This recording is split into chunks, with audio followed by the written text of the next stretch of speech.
Hi, my name is Anton van Niekerk. I'm going to be doing a review of the Canon 1DX Mark III, the Canon 600mm IS3 and the 400mm IS3 f2.8. Cameras like the 1DX Mark III are now versatile photographic and video cameras, and it's a thing that's a lot is asked of the cameras. They have to be the perfect stills camera and they have to be the perfect video camera. And I think Canon does exceptionally well in meeting both of those demands. I had a project come up which was for the Humane Society International, where they do immunocontraception of elephants, which is basically birth control for elephants. And it was a project where they needed stills and they needed video. And I thought this was the perfect opportunity to give a test run to the new flagship camera.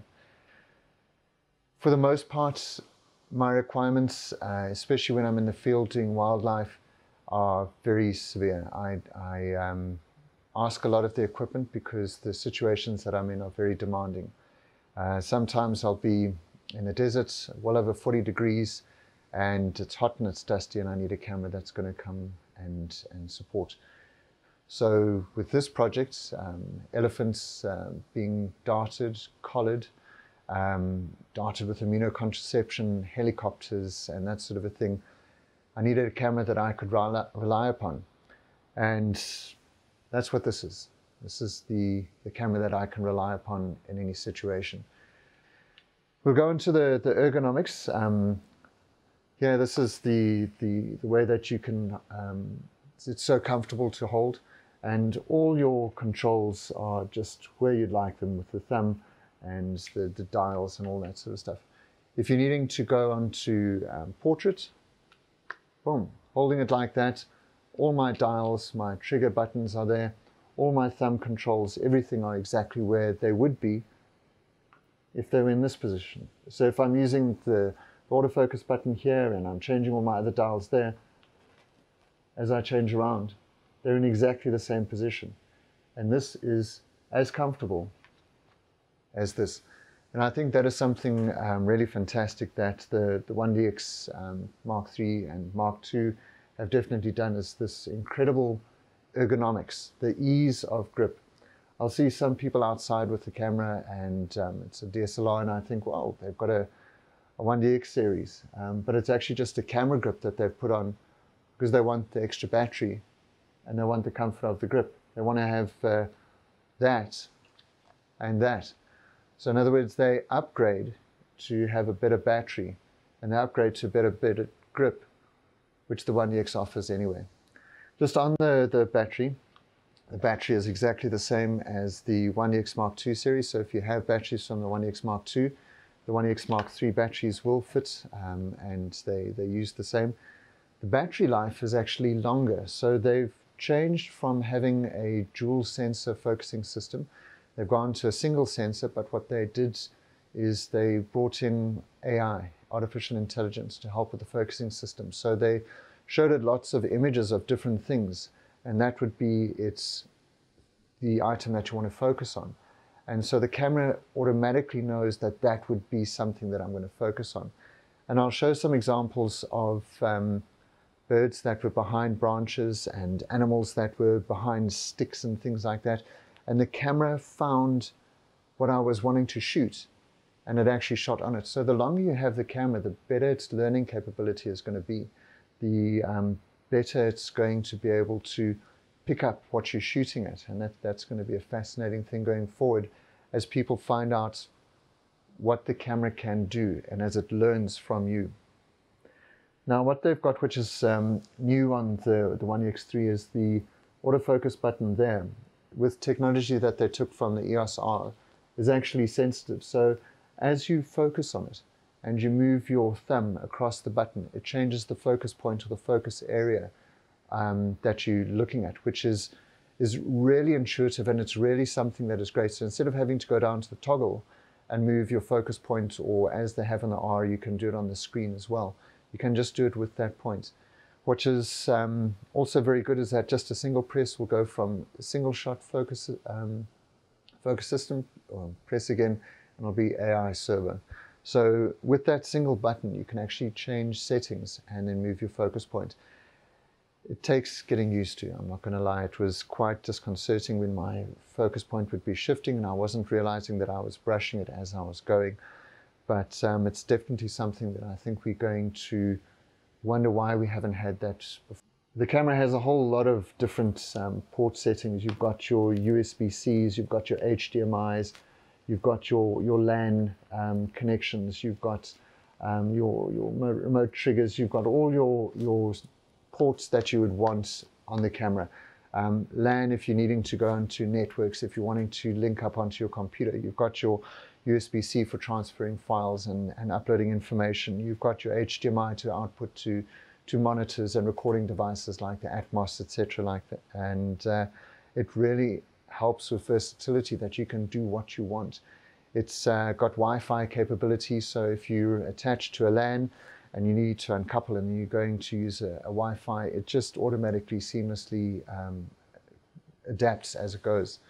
I'm using the new CF Express cards in the camera, which is what it uses these days. It doesn't have any other kind of card format that it supports. So the CFast cards it doesn't support, and any other kind of cards it doesn't support, just CF Express.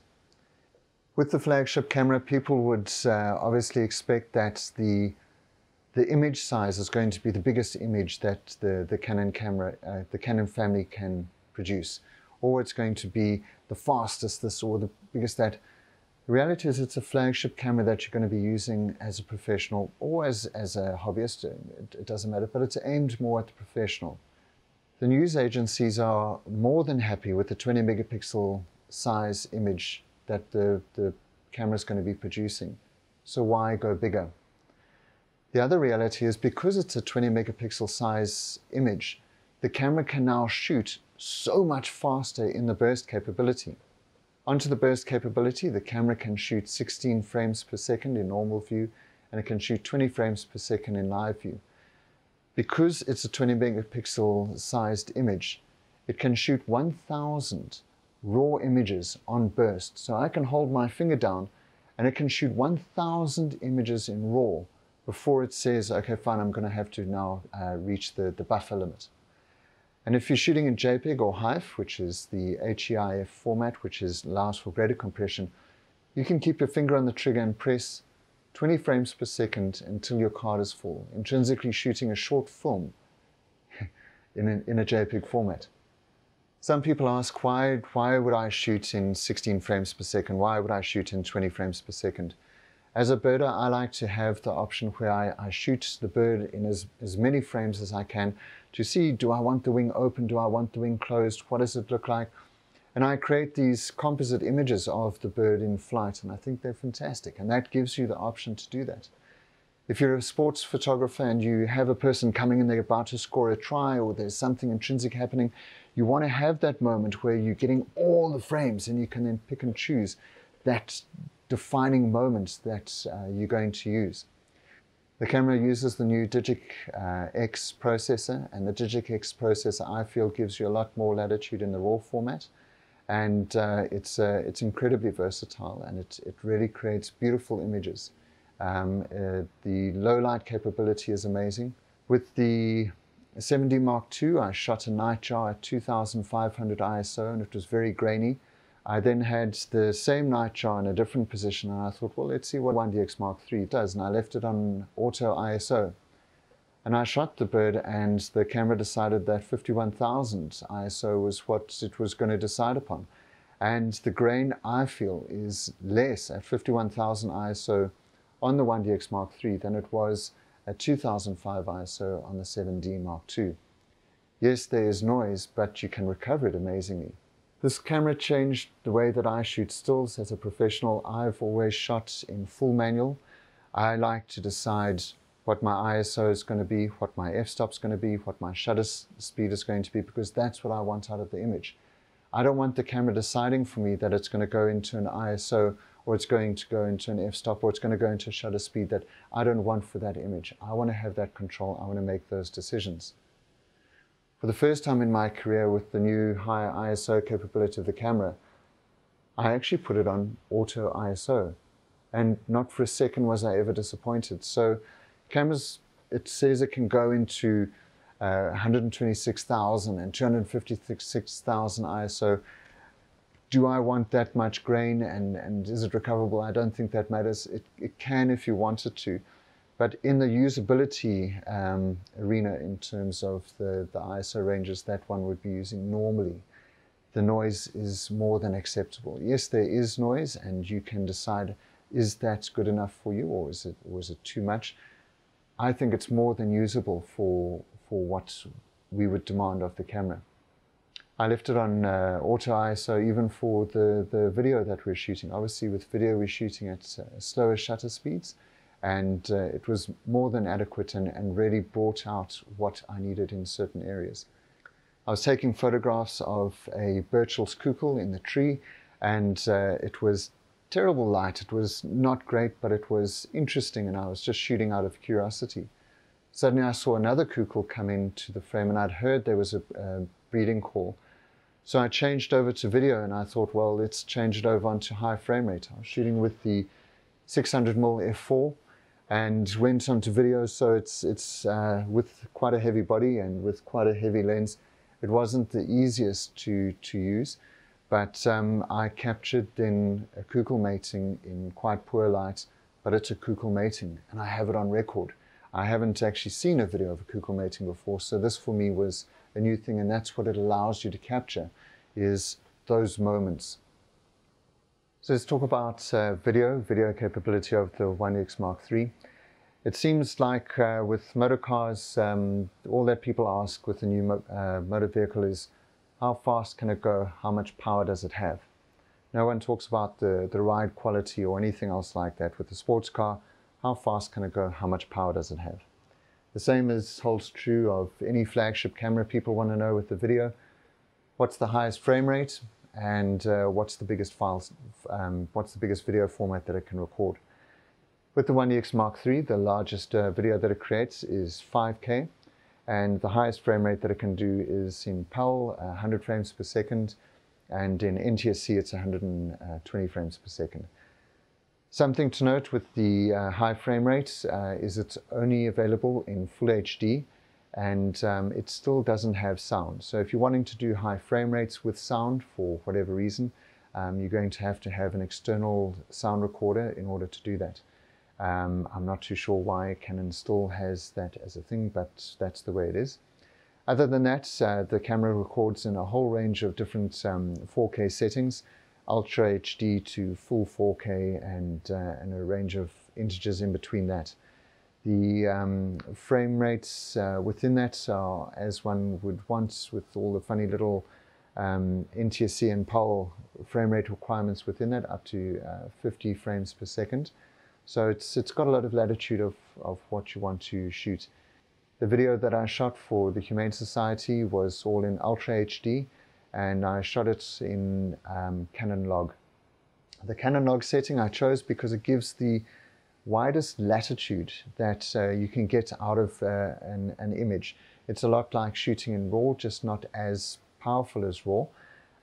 The one difficulty I found when I brought it back onto the machine to try and process, it was very resource hungry. So in Canon Log, I definitely couldn't view the footage playing in 4K as it was. That's with my machine settings. I need to obviously upgrade my machine settings and improve those. I did it in Adobe Premiere, and we're on the cloud CC, whatever the latest Premiere setting is. So the software can definitely process it, that's no problem. Using Lumetri curves, you can bring all of that information back and make a really, really beautiful image. So then I had to say, well, what is it like to shoot in 5K? I have a 560 gigabyte card in the camera, and that was good for just over 20-something minutes of recording in 5K. So something to be aware is that it's exceedingly resource hungry because you're shooting in 5K RAW. The file is a CRM or a Canon Log Lite video file, and that is not seen as a normal video file by most systems. I opened it up in Premiere and I could see it natively in Premiere. I didn't have to transcode or decode or anything like that. And wow, that's all I can say. If I could shoot everything in RAW, I would, because it's the same reason that I shoot all my photographs in RAW. All the information is there. The information in the highlights is there. The color is there. I can do what I like with that image. I was blown away by the latitude that there is in how you can manipulate that image and how you can bring colors into that image. And if you want to have it as a soft image, it is soft as anything. We use a term called milky in the industry to describe an image which has got an exceedingly high latitude within it, and these images are as milky as you can get. 5K, why do we need 5K? No one's broadcast, well, there's not really a broadcast in it. It's if you have a single camera form set up or you've got a prime and you're wanting to do zooms on something, you'll see that I zoom in on the images, and that's a great use for it. And obviously people might want for future proofing is to shoot some things in 5K so that in a year or 2 or 3 or whenever we get there and people want that 5K footage, they have it. It also gives you that latitude, as I said, to pan across or zoom in on an image if you're wanting to. When I used this camera, I used the following lenses. This is the 100mm f2.8 IS image stabilized macro. Very, very beautiful lens. Really something to have in the kit bag. Then the go-to workhorse, the 24-105 f4L IS. An incredible lens and very versatile, and I really have used this lens forever. Then the 11-24 f4, quite frankly the most phenomenal, amazing lens. Just amazing what Canon did with this lens from a lens point of view. Then the 600mm f4L IS3, what a phenomenal lens. The 400mm f2.8 L IS3. Right, let's get into the lens review. This is the 400mm f4. This is an incredible bit of glass which Canon have created. What they did with the new lens compared to the other lenses, they knocked off a staggering over 1 kilogram of weight on this lens alone, which is astonishing. How they did it, I'm not too sure, but that's a little mystery for them. What they have done with the 400 and with the 600 is they've moved a lot of the elements further back. So because the element is further back, it needs a lot less glass, and so it's a lot lighter. The very helpful part of that is with the weight being further back, it's a whole lot easier for one to manipulate the lens. So if you had 1 kilogram of weight here, it would be exceedingly front heavy. But if you had 1 kilogram of weight here, it's a neutral balance. So the weight is 1 kilogram lighter, but it's also a lot further back. And that makes for makes it a lot more user-friendly out in the field. The lens has a great amount of technology on it, and that's in all these little settings on the side. It's got the different 3 stabilization modes that it had before. Stabilization mode 1 is where if you're going to be moving around, tracking randomly moving objects. And then stabilization mode 2 is if they're on a single plane. And then stabilization mode 3 is when it's busy tracking items that are moving quite erratically, as you press the trigger, only then will the stabilization lock on. So it actually uses a lot less resource, number one, but it also doesn't have jumping and locking on the image as you do it. It still has the focus presets button, and this is where, say you have an item over there that you want to flick back to, and you're busy focusing over here, you press that button and boom, it'll hit it back onto exactly that preset of focus. The last item here is motion speed. Say I have the lens on full manual. These tumblers, you can move continuously. They don't have a start and a stop position. With the 24 to 105, there's 105, there's 24. they stop and start at that set point. That's where they are. With these lenses, with the fly-by-wire or electronics, the tumbler has no start-stop position. So it could be anywhere the focus point. 1 meter could be here, 5 meters could be here, 20 meters could be there. So what they've done is when you're doing manual focus, you might want to do a short movement and yet focus a long distance. Or you might want to have very fine focusing between maybe somebody's face to something very close behind them, and you want to be able to just get that right with a longer motion to have more control over exactly where that depth of field is. And that's what those different settings do. It changes the rate of change that the rotation does on your distance. And that is exceptionally helpful for one when you're filming in full manual, as what happens in 5K and some of the other settings. This lens, the 2.8, is quite frankly the ideal lens for almost everything. As a keen birder, this is the one that I'll be grabbing first. When we're doing the owl surveys, I need to move quickly. When we're doing the grass owl surveys, the grass owl can suddenly pop up very close to you and then fly away. And you've got to be able to find the bird, track it, and photograph it, and have all the other settings absolutely correct. So you need a lens that is light enough to swing around and yet not have too much of a focal length that it's too difficult to pick up. It's also an f2.8, so if you busy birding or doing wildlife at dusk or dawn and the light's very low, that f2.8 is going to give you a whole lot more ability to pick up the animals in the low light condition without going into a noisy ISO.